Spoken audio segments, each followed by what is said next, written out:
All right, let's take a look ahead to Monday Night Football now, Jahmai. Giants at Steelers.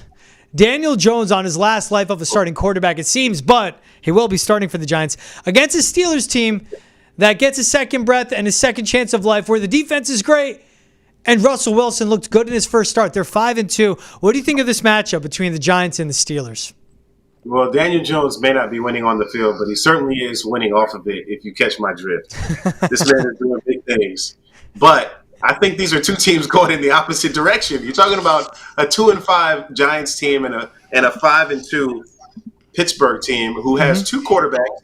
The phrase, I think, historically is if you have two quarterbacks, you have none. But they actually have two quarterbacks, one a little better than the other. And I'm pushing in Russell Wilson's direction, even though some of those passes that he made last week on Sunday Night Football, he got bailed out by his receivers. Yep. I'd like to see him kind of shore some of that up, kind of got his sea legs back underneath him a little bit. But the passes were crisp. They were there. It's just that there was a little bit more pressure from the defense. So I got the Steelers winning this one. I got Russell winning again. I got him being a lot more efficient with the passes and kind of making the plays that he's historically made prior to his stop in Denver.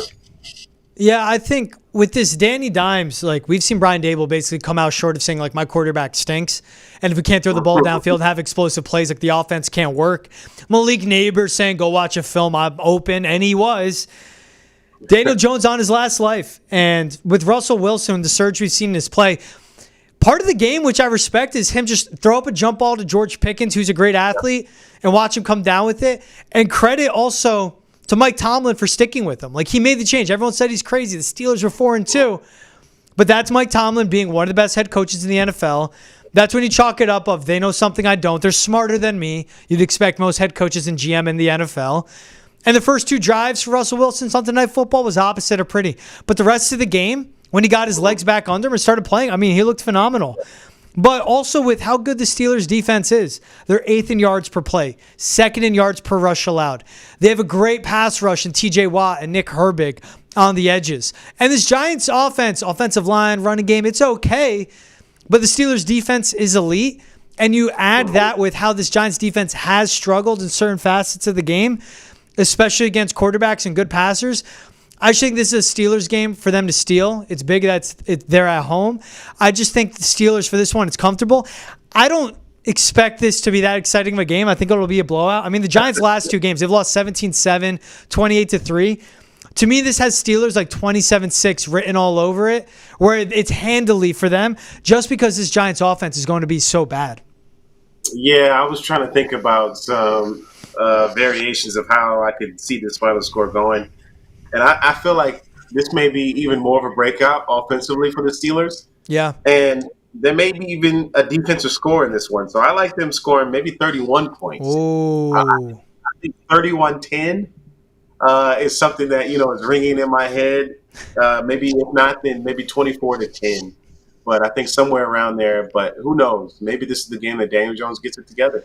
But I don't see it happening. This Steelers defense is too stout. Yeah, he's been averaging 5 yards per completion last two games. Like he's not even like trying to push the ball downfield. And when you have a great playmaker like Malik Neighbors, this is something for this is as it's do or die every week in the NFL. But for Daniel Jones, for him just to keep his starting job, I mean, he's making $45 million no matter what this season. So if he gets benched, he'll just collect that paycheck and he won't care. And good on him. Like, to me, that's my dream, to get paid just to not work, as everyone's dream, as it should be, in my opinion. If he gets that, whatever. But he still wants to prove himself as a quarterback. And this offense is good. He's just holding it back. And the backup in Drew Lock is a journeyman. He isn't a solid starter, but he can be one for a few games. Yeah. They have someone good behind them. Is it going to be a tough defense? And Dable's a good play caller. The offensive line has played well. They have good running backs, Montgomery and Tyron Tracy. Not Montgomery, excuse me. Devin Singletary and Tyron Tracy.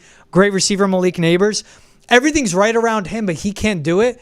And I think with this matchup against the Steelers, that's tough. I like that defensive touchdown call, though, because I can see a bad pick six for Daniel Jones on Monday night. Yeah, I don't know. I just feel like, or a strip sack, something like that, because they got some defensive lineman, TJ Watt. I like to see him continue to be a disruptor that he has been. So I feel like that could be a play that kind of changes the momentum in one of these games, and then the offense basically. But I still feel like at worst, this is going to be a Giants loss at best. They get blown out by the score that I estimate, 31-10. Also a huge game for the Steelers with the Ravens losing to the Browns, so they fall to 5-3. Steelers right now obviously have the lead in the division. But if they tie it up and they go 5-3 as well, that hurts them. They win this, which they should. I think they should. They push themselves to 6-2.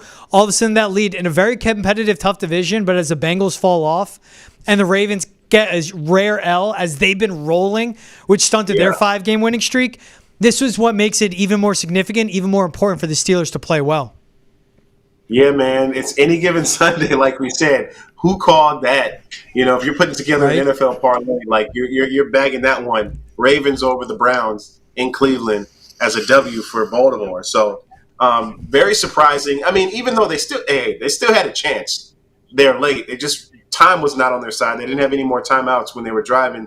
Lamar Jackson, the last play of the game was a pass in the end zone that fell incomplete. So this Baltimore team, I still feel like, is figuring some things out. Like, they had that amazing Derrick Henry game about 2 weeks ago, but still trying to figure out how to utilize him. I think John Harbaugh also mentioned we don't want to run him into the ground at his age, but he's like, hey, give me the rock, feed it to me. I'm used to this. But offensively, they're still trying to find that identity, and that's kind of slowing down the growth a little bit, but certainly a surprising loss at Cleveland. But another division opponent, which is what makes it tough. So, I feel like they still probably are my pick to win the division when it's all said and done, but the Steelers will be right there too.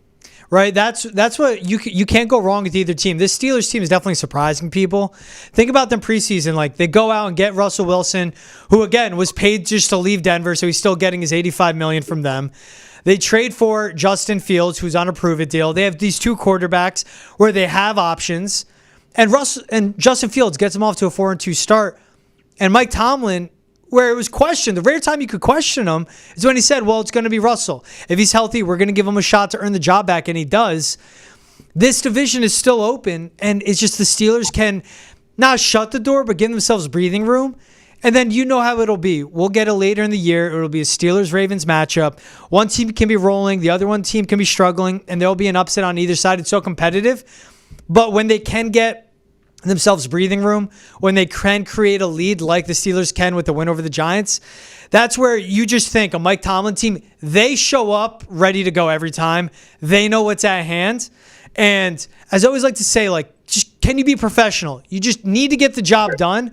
I just bank on the Steelers doing this, and I think it's even more important for them because, they're at home on Sunday watching these games. They see the Ravens go down. It gets them even more fired up with how that rivalry is to pull off a win against the Giants.